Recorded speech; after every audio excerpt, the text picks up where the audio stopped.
Sige. Purihin ng Panginoon. Dito naman po tayo muli magkita-kita sa tahanan ni Daddy Hachi, Sister Kim at ang tatlong nilang anak, dito sa barangay 105, Sunik, District 1, Tondo, Manila. Tuwing Sabado po, sinisikap po natin makadalaw para makapagdala ng mabuting balita mula sa Biblia.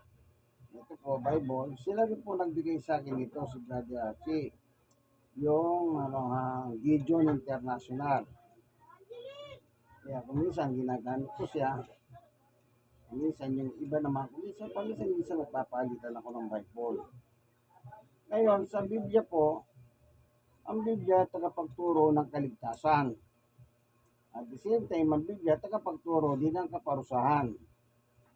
Siyempre, kung may kaligtasan, may kaparusahan. Kasi sa Biblia, may dilim, may demonyo, may satanas.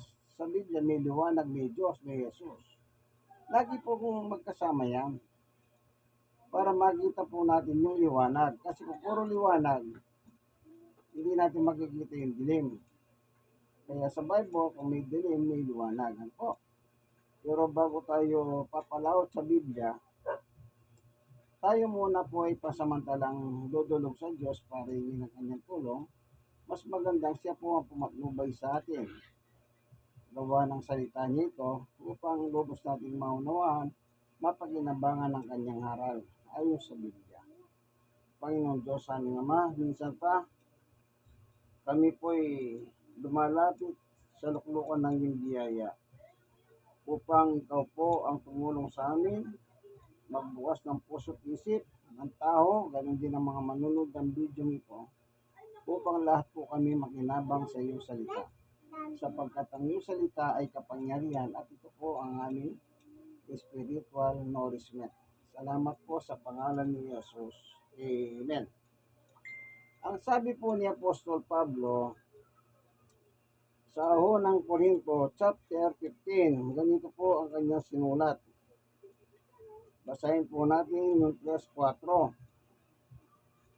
Ang sabi niya ay sa verse 4, sapagkat ibinigay ko sa inyo itong pinakamahalagang aral na tinanggap ko rin. Kung merong mahalagang aral, meron pa palang pinakamagandang aral. At yan ang sabi ni Pablo sa kanyang panahon. Sapagkat ibinigay ko sa inyo itong pinakamahalagang aral na tinanggap ko rin. Tinanggap niya rin. Ibig sabihin, yung tinanggap niya, ipinasa sa mga binabible studyan niya. Hindi natin. Sapagkat ibinigay ko sa inyo itong pinakamahalagang aral na itinanggap ko rin. Si Kristo ay namatay dahil sa ating mga kasalanan bilang katuparan ng nakasaad sa kasulatan. 4. Inilibing siya at muling nabuhay sa ikatlong araw ayon din sa kasulatan. Kaya yung aral ni Pablo, hindi niya haral. Gumagamit din si Pablo ng kasulatan. Kung inyong sa 4, basahin natin ha. Ano nakalagay? Ayon din sa kasulatan. Ibig sabihin po, gumagamit din po sila ng kasulatan sa panahon nila. Parang ang ating Panginoong Yesus. Baka akala niyo hindi gumagamit ng kasulatan ng ating Panginoong Yesus. Gumamit din po siya ng kasulatan. Nang mangaral siya sa harap ng maraming tao sa sinagoga. Tingnan natin sabi niya rito, ito, sa chapter 4 ng Lucas, ang nakalagay dito ay ito, sa 16, umuwi si Jesus sa Nazareth na kanyang tinilakan. Kaya tinatawag siyang Jesus na taga Nazaret kasi yun ang kinalakihan niya, no? Umuwi siya sa Nazaret na kanyang nilakan. Gaya ng kanyang kinagawian, pumapasok siya sa sinagoga ng araw ng papamahinga. Tumindig siya upang bumasa. Kita nyo, bumasa. 17. At ibinigay sa kanya ang aklat ni Propeta Isayas. Binuksan niya ang aklat sa dakong kinasusulatan ng ganito. 18. Sumasagin ng Espiritu ng Panginoon sapagkat tinirang niya ako upang ipangaral sa mga duka ang mabuting balita. Sinugo niya ako upang ipahayag sa mga biyag na sila'y lalaya at sa mga bulag na sila'y makakakita upang bigyang kaluwagan ang mga sinisihil. 19. At ipapahayag ang pagliligtas na gagawin ng Panginoon. 20. Nilulun niya ang kasulatan matapos isauli sa tagapaglingkod. Siya'y naupo, nakatitig sa kanya ang lahat ng nasa sinagoga. 20. Sinabi niya sa kanila, natupad ngayon, no? Yung nakasulat sa Propeta Isayas na kanyang binasa, yun ay katuparan ng nakasulat tungkol sa kanya. Ano yung tungkol sa kanya? Sumasagin ang Espiritu ng Panginoon sapagkat tinirang niya ako upang ipangaral sa mga duka ang mabuting balita o salita ng Diyos. Sinugo niya ako. Kaya si Jesus po, sugo ng Diyos upang ipahayag sa mga bihag na sila'y lalaya at sa mga bulag na sila'y makakakita upang bigyan kaluwagan ng mga sinisihil. Yan. At ipapahayag ang pagliligtas na gagawin ng Panginoon. Kaya yung pangangaral po ni Jesus ay tungkol sa kaligtasan. Wala siyang pinangaral na iba. Kung hindi puro kaligtasan, sapagkat yan po ang papel ni Jesus nang isinugo siya ng Diyos dito. Kita po sinabi yung 21. At sinabi niya sa kanila, natupad ngayon ang bahaging ito ng kasulatan samantalang nakikinig kayo. Alam niyo kung sa salitang kaya, swerte sila. 1,000 taon po nakarahan. Yung binasa niya na matagal na iniula sa Isayas, itong araw na ito, na binasa niya yung kasulatan, natupad ngayon. Ibig sabihin, yung ula noon, halimbawa, sabihin na natin 400 years silence kung tawagin yan. Na walang anumang kasulatan, ni wala mang pagsusubuan Diyos. Then, nagkaroon ng katuparan, isipin nyo, 400 years silence. Katagal. Pero nagkaroon ng katuparan yan, no kailan? Na pumasok sa sinagoga sa harap ng mga tao at binigay sa kanyang kasulatan at kanyang binuksan at nilulun niya kasi wala namang ganito nun eh. Binibilot lang na ganyan para nilalagay sa mga jar. Natupad ngayon ito. Kita nyo. Kaya maswerte sila. Anong trabaho ni Jesus? Magligtas ng tao. Kaya siya po ay tagapagligtas kung tawagin natin. Ano? Dito, pinuri siya ng lahat at namanga sila sa kanyang napakahusay na pananalita. Hindi ba ito ang anak ni Jose na tao? Natanong nila. Nakita kasi nila si Jesus lumaki sa piling ni Jose. Ang kanyang tatay-tatayan. Kaya naman nga po sila sa husay niya. Siyempre anak siya ng Diyos eh. Anak siya ng Diyos eh. Natural, mahusay siya. Sa 23, kaya sinabi ni Jesus, walang pagsalang babanggitin ninyo sa akin ng kawikahang ito.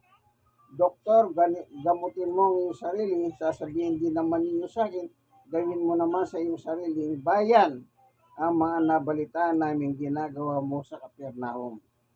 Ang bayan po ng Diyos sa lumang tipan ay walang iba kundi ang Israel. Tingnan natin. sa Mateo. Sa chapter 1 ng ipinanganak po si Jesus. Tingnan natin, chapter 1, verse 18.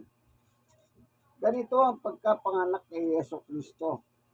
Si Maria na kanyang ina at si Jose nakatakda ng pakasal. Ngunit bago sila nakasal, si Maria natagpuan nagdadalang tao. Close parenthesis. Ito sa pamamagitan ng Espiritu Santo. 19. Isang taong matuwid itong si Jose na kanyang magiging asawa kasi hindi pa sila kasal. Ngunit tayo niyang mapahiya si Maria kaya pinasya niyang iwalayan ito ng lihim. 20. Samantalang iniisip ni Jose ito. Iniisip ni Jose, bakit buntis ang Maria na kanyang pakakasalan? Siguro sabi ni Jose nun mukhang may nakadali sa akin Pero pinaliwanag siya ng anghel. Ito ba ito? Samantalang iniisip ni Jose ito, napakita sa kanya sa panaginip, nakatulog pa lang Jose sa kakaisip. Ang isang anghel ng Panginoon, sabi nito sa kanya, Jose, anak ni David, huwag kang matakot na tuluyang pakasalan si Maria sapagkat siya naglilingid sa pamagitan ng Espiritu Santo. Hindi pala tao nakagalaw sa kanya. Hindi nagalaw ng Espiritu Santo kasi wala naman laman at dugo yung Espiritu Diba? Kaya Birhen siya, kaya tinatawag siyang Birhen Maria. Pero after na makapanganak na po si Maria, hindi na po siya Birhen. Siyempre, nagkaroon na silang anak ni Jose Yan. Manganganak siya ng isang lalaki at ito'y pangangalanan ng Yesus sapagkat siya'y magliligtas sa kanyang bayan na kanilang mga kasalanan. Yung bayan ng Israel po. Yun. Ililigtas niya. Kaya tagapagligtas po ang Yesus na ito, na anak ng Diyos, na kanya sinugo dito sa ibabaw ng lupa. Pero itong Israel pong tinutukoy, sila po ay nagmatigas. Okay, tuloy natin muna ito. 24. Nang magising si Jose, sinunod niya ang utos ng anghel ng Panginoon. Pinakasalan niya si Maria. Ngunit hindi ginalaw ni Jose si Maria hanggang sa may panganak nito ang isang sanggol na lalaki na pinangalanan niyang Jesus. Jesus means the Savior, the Christ. Siya po ang tagapagligtas natin. Nagligtas ang Israel, napali ngayon ang pag-ibig ng Diyos sa atin mga kahentilan. Dito po meron nakasulat dito, basahin natin. Sa Roma 11, sabi ni Pablo, ano po, babasahin natin. Sa 25, anong nakalagay? Ito, mga kapatid, may isang iwaga na ibig kong malaman ninyo para hindi mataas ang palagay ninyo sa inyong sarili. Ang pagmamatigas ng bayang Israel ay pasamantala habang noon. Itatagal sa makalat ang kabuwang natin. Yan, napakaliwanag. Mamaya ko na sabihin. Mapupukas na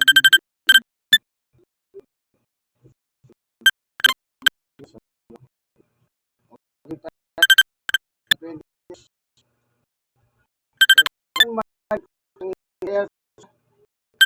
Sulat mabuhay na paglilas ang kasamasay niya. Yan sa ni Jacob. Naglaot si Jacob, tinawag okay.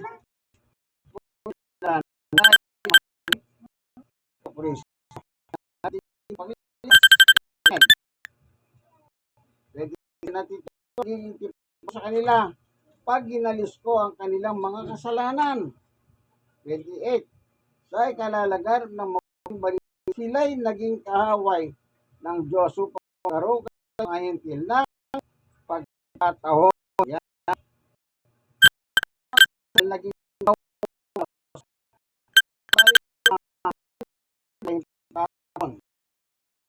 Yan nasa Biblia. Sila ililigtas, pero hindi tayo kasi. Pero nang magmatigas sila, tayo balingan.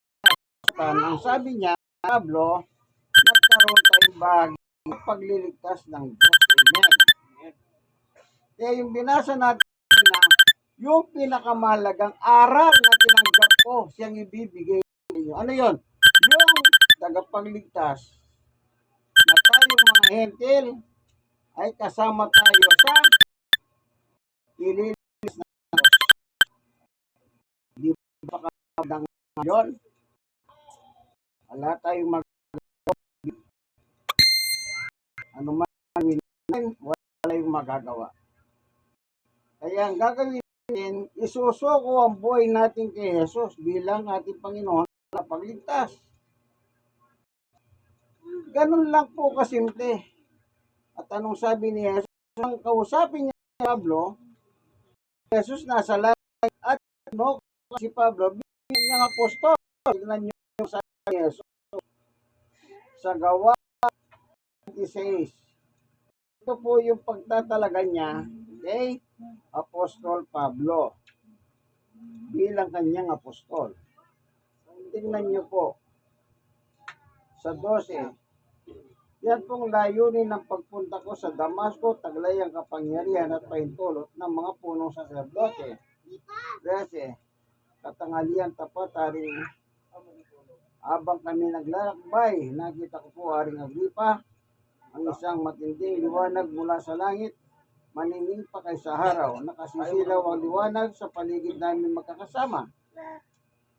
Kami pong lahat ay nasubasok sa lupa at narinig ko ang isang tinig na nagsasabi sa akin sa wikang Hebreo, Saulo, Saulo, bakit mo ako pinag-uusig? Ikaw na rin ang nasasaktan sa pangimagsik mong iyan. Para ka sumisikad sa tulis. 15. At tinanong ko, sino po kayo, Panginoon? At kanyang sinabi, ako si Jesus na iyong pinag-uusig. Isipin niyo po, si Jesus nasa langit, si Pablo nasa lupa. Wala naman cellphone no, pero pag nagsasalita sila, nagkakaintindihan silang dalawa. Sa wikang Hebreo. Po. 16, tumindig ka. Kasi nasubasok sila. Kaya tumindig ka, sabi ni Jesus. Napakita ko sa iyo upang ikaw ay suguin. Magpatuto ka tungkol sa iyo. Nakita mo ngayon at ipagkikita ko pa sa iyo. 17, ililigtas kita sa mga Hudyo. Yung lahi nila. At sa mga hentil na pagsusuguin ko sa iyo.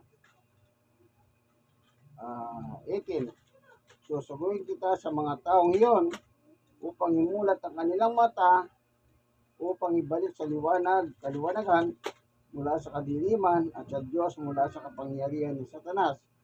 At sa pamamagitan ng pananampalataya nila sa akin, sila'y patatawarin sa kanilang makasalanan at mabibilang sa mga pinapaglibanat.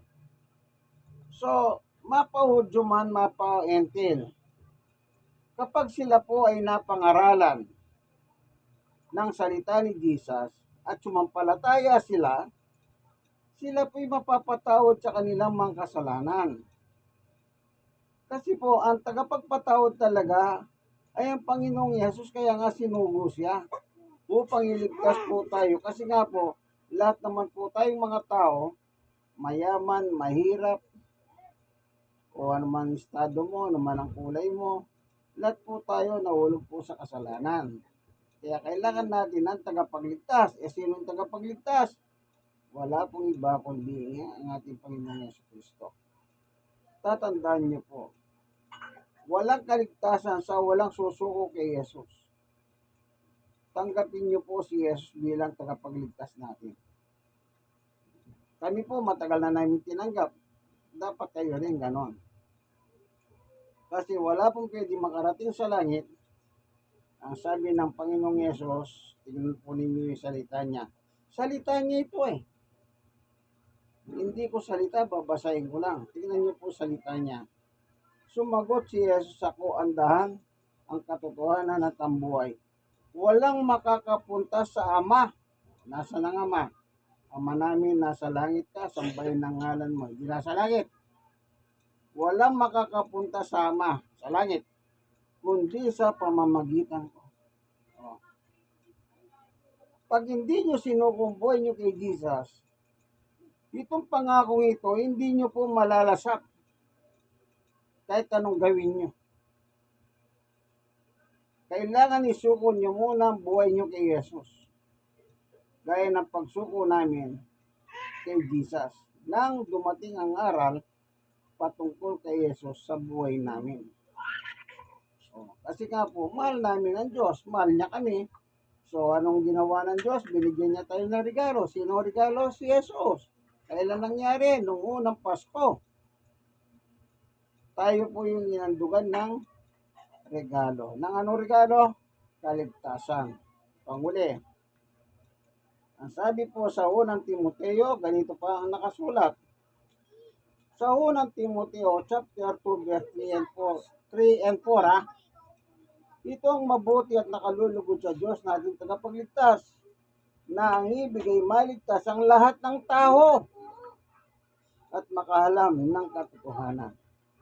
Pinapaalam ni Apostol Pablo ang buong katotohanan, kaya sinabi niya, yung pinakamahalagang tinanggap ko, siyang ibinibigay ko sa inyo. Sino yon? Na meron tayong tagapagligtas na walang iba kundi ang ating Panginoong Yesu-Kristo. Kaya, sa ayaw nyo sa gusto, wala po tayong magagawa. Ngayon, may mga taong naniniwala kay Kristo, pero hindi sila naniniwala na si Kristo ay tagapagligtas. Yan ang totoo. Maraming reliyon na ganyan. Naniniwala sila kay Jesus, pero hindi siya tagapagligtas. Kasi ang katwiran nila, kung siya tagapagligtas, bakit di pinako siya sa krus? Sabi nila. Oh. Siyempre, iba po ang reliyon nila. Iba ang kanilang paniwala. Pero tayo bilang mga totoong Kristiyano, kung ano po yung nakasulat sa Biblia, yun din po ang paniniwalaan natin. Kaya nga po si Pablo, iniabla nila sa panahon na siya nangangaral. Bakit? Ipinangaral niya kasi yung mga mananampalataya kay Jesus, ibabangon silang muli after death. Yun ang ayaw ng mga tao noon. Kaya iniabla nila si Pablo na nangangaral daw ng walang katotohanan. Kasi mga tao noon paniwala na hindi buhay. Pero naindigan si Pablo na yung pagkabuhay na maguli ni Jesus, yan po ang mararanasan ng mga mananampalataya sa Kanya. Amen? Amen. Sige, nandito na lamang kaibigan. Ano po? Lahat po inango natin sa Biblia. Wala tayong dinagdag o binawas dito. Kung meron kayong ganitong klaseng Biblia, pwede nyo naman ako sundin. Vision International. O kahit ang ibang Biblia, wala naman, hindi naman makakahalo yan. Pare-pareho lang po ang diwa niyan. Sometimes yung magkasulat nila magkaiba. Pero pag binasa mo yung kabuuan, magkatulad sila sa diwa. Kaya huwag kayong maniwala sa magugulong utak eh. Kesyo, ay kulang niya, kesyo ganito. Guguluhin lang ang utak ninyo mga yon. Maniwala kayo sa akin. Sila di umubra sa akin eh. Pag ako natapatan nila, siyempre, kung ano yung nakalagay sa Biblia, tinitindigan natin. Ako, inyong kaibigan ni Jesus, Brother Manny Bautista, dito po tayo sa tahanan ni tingnan natin, baka sabihin nyo wala akong kasama mo, magdamit ka mo ng macho. Hindi kasi yata magubad eh. Ang init, ano mo naman yung bahay natin. Pero kung ka, para ano. Hindi po ba maganda yan? Hello po. Maganda ba yan? Ito pogi talaga. Ayun, si Pogi. Si Brother Archie po. Alam niyo po, Maganda ang bangon niyo. nakatutuwa po silang dalawa. Eh bakit? Yung buhay nila, yung medyo likod yung pag-ingol-ingol, maganda yun. Oh, yung parang wag masyado seryoso. Sige po, hanggang dito na lang po. Mahal tayo ng Diyos. God bless po sa inyong lahat. Kayong mga nanonood sa video ha, nakasulat po lahat dyan. Tanggapin niyo si Jesus, okay? Amen.